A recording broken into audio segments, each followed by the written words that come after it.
As people know, there has been an ongoing conflict between the United States and Canada over tariffs and trade negotiations. Things came to a head a few days ago when the government of Canada, first announced that it was going to put in place a tax on digital tech giants, the Digital Services Tax, DST.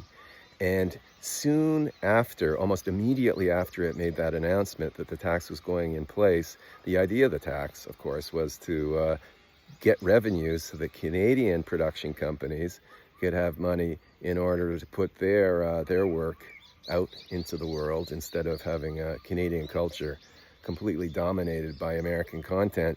As soon as the Canadian government announced this tax, the Americans retorted that they were going to suspend trade negotiations between Canada and the United States. The veiled threat being that Canada would have tariffs imposed on its products across the board, whether it liked it or not.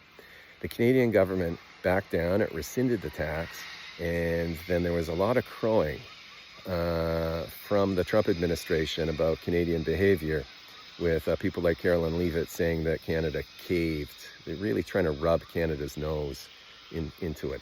So the situation is tense. It's an ugly situation. But at the root of it is the whole issue of Canada and whether it's a weak country or not. That's certainly the way the Americans view Canada, weak industrially. Canada, though, interestingly, does have a strong industrial history. After World War I, during World War I, it started building up a big shipbuilding manufacturing sector. And during World War II and after World War II, shipbuilding just grew and grew. We were a big shipbuilding power.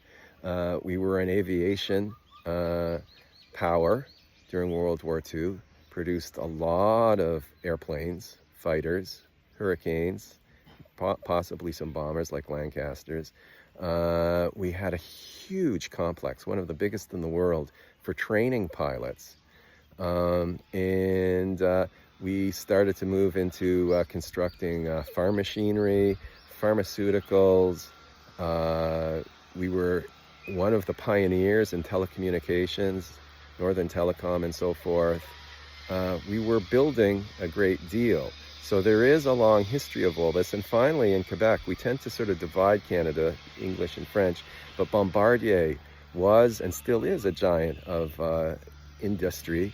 It invented a lot of things, the Skidoo. It builds planes and so forth.